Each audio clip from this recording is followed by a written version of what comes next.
হাজার হাজার প্রবাসী বেকার সৌদি আরবে। এটা যে দৃশ্য দেখতে পাচ্ছেন, এটা সৌদি আরব রিয়াদের হারা এবং কি বাতার দৃশ্য। এরকম হাজার হাজার প্রবাসী বেকার ঘুরতেছে কাজের সন্ধানে। এই জায়গাটা হইল কাজের জায়গা। বাংলাদেশের বিভিন্ন কন্ট্রাক্টর বা সাপ্লায়ার এখানে ডিমান্ড লাগায় বা সার্কুলার দেয় কাজের, সেখানে মানুষগুলো এসে জড়িত হয়। আপনারা যত মানুষ দেখতে পাচ্ছেন সবগুলো মানুষই বেকার। এই মানুষগুলো সবাই বেকার। সৌদি আরব এসে অনেকেই বেকার বসে আছে, অনেকে পুরানো তবুও বেকার। এই সবগুলো মানুষ কিন্তু দক্ষ শ্রমিক এবং কি সবাই কাজ জানা, হাতের কাজ জানে, তারপরেও তারা বসে আছে। অথচ সৌদি সরকার প্রতিদিন 5 থেকে 6 হাজার ভিসা ইস্যু করতেছে।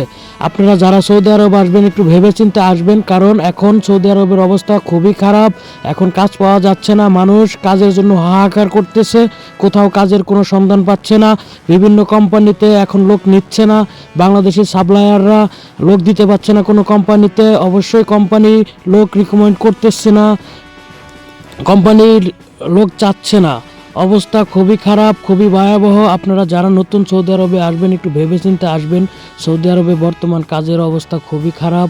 এখন সামনে কি হবে কেউ বলতে পারছে না, অথচ মানুষ ভাবতেছে সৌদি আরবে 2034 সালে বিশ্বকাপ হবে এবং কি 27 সালে এশিয়া বিশ্বকাপ হবে, সেজন্য অনেক কাজ হবে। কিন্তু তার পরিণাম উল্টা হচ্ছে, এখন কাজ পাওয়া যাচ্ছে না, মানুষের হাহাকার হয়ে গেছে, মানুষের খাবারের টাকা নাই, কি করবে মানুষ, এরকম টেনশনে আছে।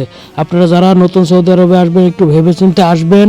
অবশ্যই ভালো মানুষ ধরে আসবেন। বিভিন্ন কোম্পানিতে আসলে সেটা সাপ্লাইয়ের কোম্পানি যেন না হয়, সেটা ভালো করে চেক করে আসবেন।